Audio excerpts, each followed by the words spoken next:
In this video, I'm going to wire up all my 220 outlets for my garage.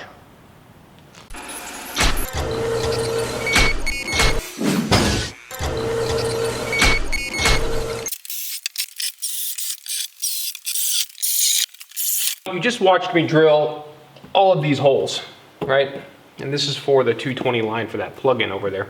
There's something to be learned from my mistakes, and hopefully you get something out of seeing the things I do wrong. What I'm going to show you is while I was drilling these holes, I drilled through one of these studs on this side, and on the other side of the stud, because I was standing over here, the wires for a different plug-in were in the way, and I drilled right through them. And I didn't spark or anything like that, so I just kept drilling. I drilled down this wall and around the corner over there and over to another set of, the very next set, by the way, on the same run. I drilled through one of these and I drilled a hole right through another set of wires. That did spark, and that was like, oh crap. So I think part of that was due to trying to film and work. However, I also got some other things on my mind. So I'm gonna go ahead and show you what I did, and hopefully you guys get something out of this. This is dead, I turned the breaker off, but I drilled through from this side, and you can see I chewed right into this wire, and it's all the way through the insulation down to the bare copper. So gotta fix this one across this other wall. There we go.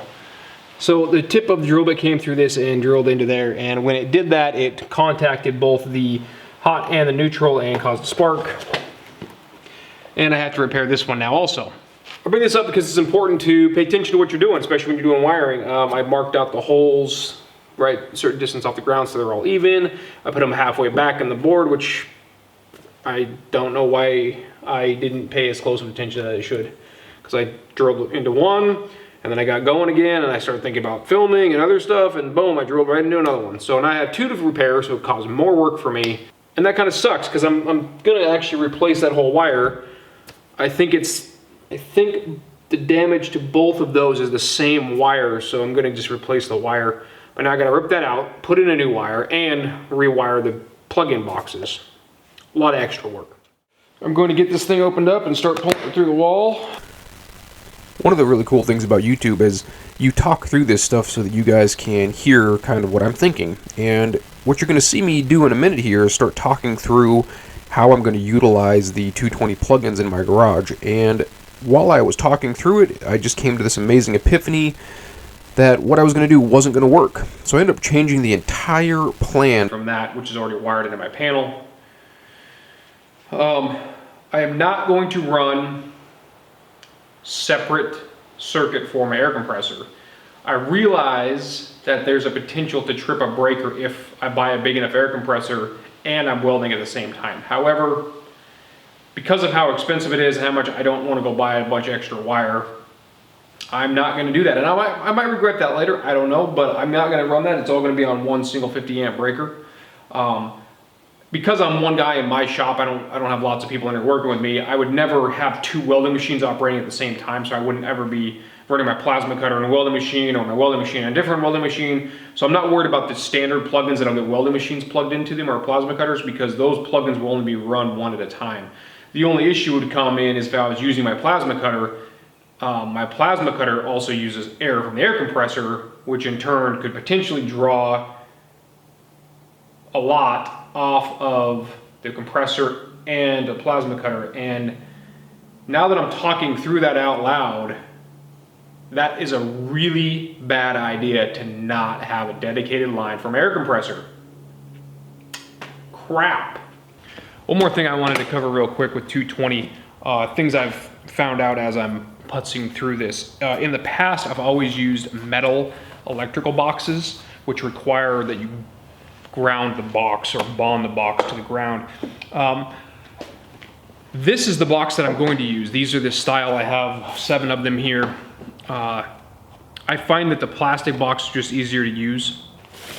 The wire size I'm using for my 50 amp circuit is going to be 8.3. That's this stuff. It's the stuff with the black coating on the outside. At least it is when you buy this brand.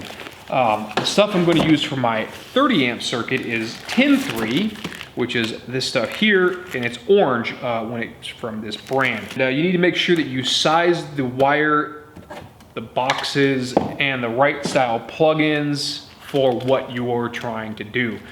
These plugs are different for different purposes, right?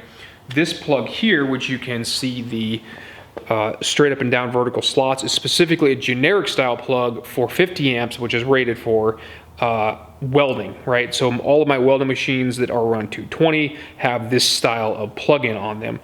We're gonna go ahead and get started on all this stuff. So what I'm gonna do is put some of these electrical boxes on the wall, so it gives me a rough idea where I gotta run all the wiring to.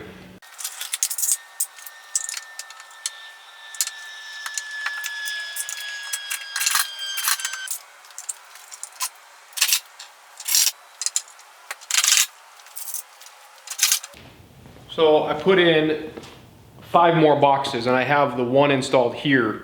That's a metal box. I'm gonna go ahead and use it because I already have it in. It's already bolted in, but I need to ground that box. So I'm gonna go ahead and start pulling some wire.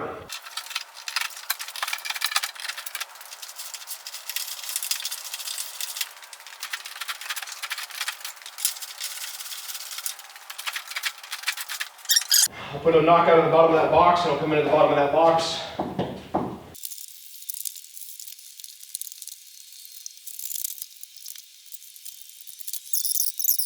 These boxes have knockouts, plastic knockouts in the bottom, sides, and top. In my case, I'm gonna come in through the bottom, so I'm going to go ahead and knock out the 3/4 inch knockout.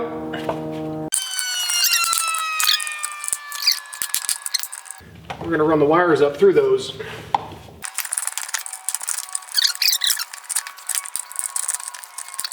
It's that easy with this style of box. That's why I use these plastic boxes. I'm able to do the knockout, put the plastic wire retainer in, push the wire through, and now I'm ready to go ahead and strip this and wire the plug.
You probably noticed that I put what looks like the ground plug up. This is the actual neutral. And because my extension cords and the plugins on my machine are molded plastic, well, just let me show you. So the ground plug, right, and ears. That way when I plug it in, the cord goes down instead of pointing up into the air, which puts stress on them if you have them like that. I wanted to point out a few things here. This is a 220 box for my welding machine, so this will be on 50 amps. The breaker is shut off currently. This plug is the plug for my welding machine. Now this will be installed that way for reasons that I showed you earlier, where the wires for my extension cords and things just line up better this way. On the back of this plug are 3 connections. You've got the hot, which will be red, the one to the right here, is the other one, which is black, and the one on the bottom will be the white, which is the neutral, but also the ground. And there's a grounding strip here that grounds this terminal to the front plate. So what I've done inside the box is I have taken the 220 line that comes from the panel and the 220 line that goes to the next plug down the line, wired nutted them together and left a pigtail. I've done that for both of the hots and the neutral. The neutral is down here. So we have black, red, and white, all three pigtails. Those pigtails get wired into this plug to the three terminals, and the box gets put back together. That's how I'm doing it. This is the way that I have found seems to be acceptable by code. This is what I'm doing, and you guys can get a kind of an idea of how this would look. I got it all done, and this will be the first plug from the breaker going down the line to two other plugs, which I already have wired in.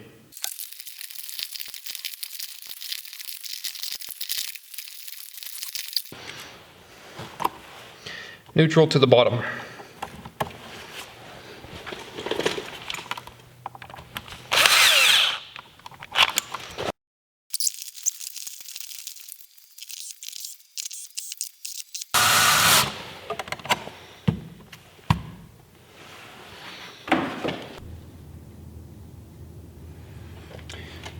This is the metal box that I already had with this piece of wire, so I'm gonna go ahead and use it. This is turning into a lot more hassle than I wanted it to be, but that's all right. I have the stuff to make this work, so I'm gonna just use it up. And that way I'm not wasting money.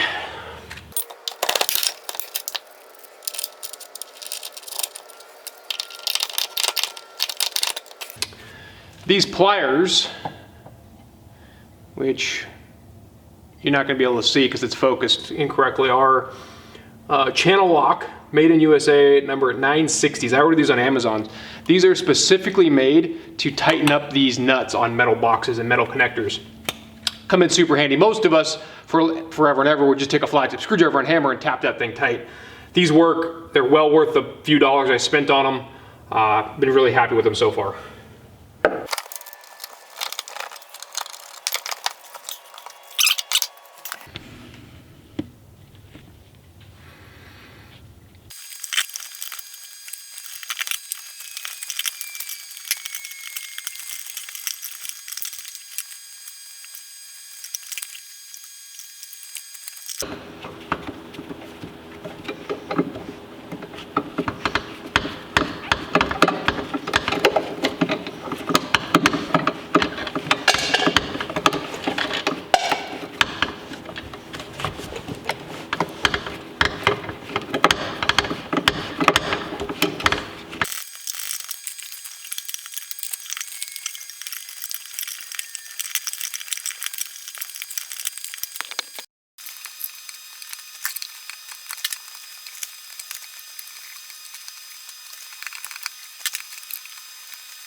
I do want to say that Anybody that's done home electrical definitely should have an inspection done. I am going to have mine inspected.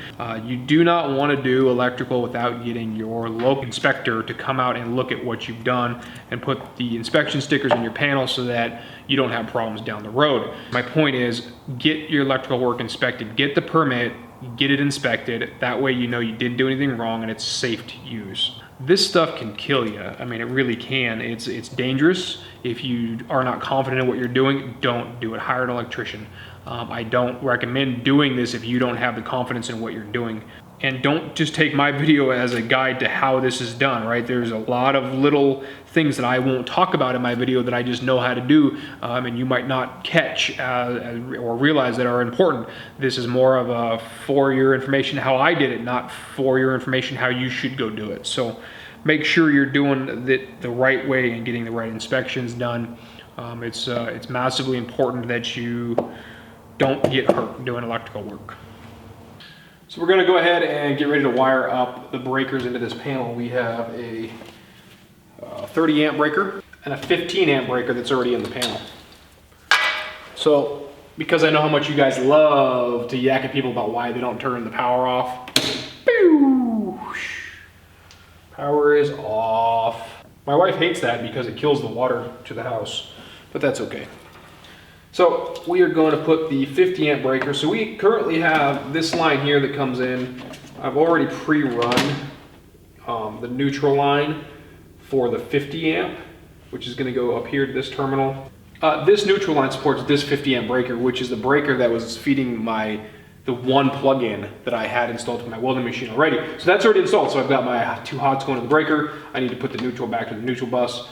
And then I'm gonna go ahead and install the 30 amp breaker on this side. So we'll wire in this wire here to the 30 amp and then this yellow wire, which is 12.2 to this 15. This circuit is for a light switch that controls 2 plugs, which control some oscillating fans some point down the road. So in the meantime, let's go ahead and get started on the 30 amp breaker, which belongs over here. We will go ahead and loosen up one of these terminals.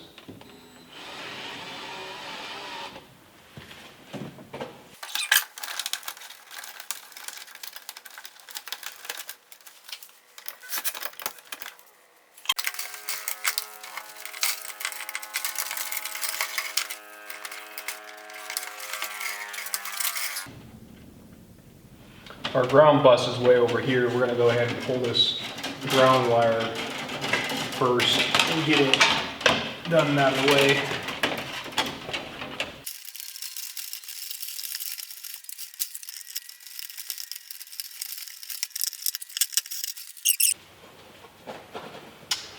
And our neutral bus bar is on this side also.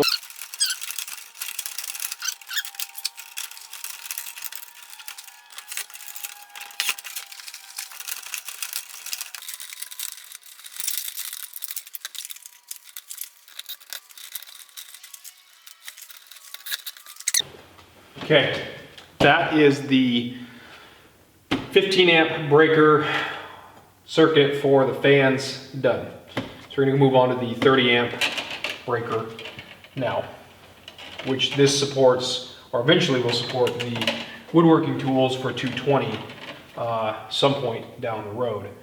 I gotta get the ground run.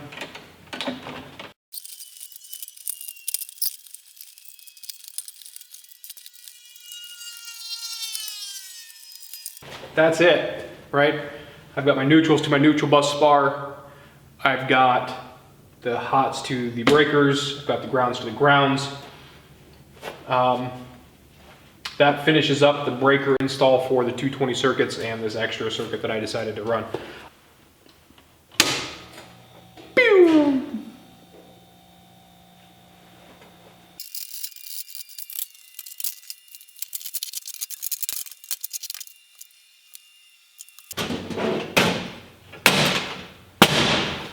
I installed a 30 amp circuit and a 50 amp circuit, and I'm gonna kind of give you an overview of what that stuff all looks like. You're gonna have to forgive me, my garage is a little bit of a mess. I had to move a lot of stuff around to make this all happen, and I'm not gonna remove it just to go back and show you guys, sorry. So right here, we have two 220 circuits. The one on the left, this one here, is a 50 amp circuit for my welding machines. This is the first plug in a line of plugs. There are 3 plugs off of this circuit. I'll show you those going down back to the panel. The one next to it is also a 220 circuit on a 30 amp breaker, and this is really more for my woodworking tools that I plan on buying down the road. I didn't want to have to put wiring on the wall. So welding, woodworking, 30 amp, 50 amp. You can see the wire difference, right? So the black wire here is 8 gauge and the orange wire on the other side is 10 gauge.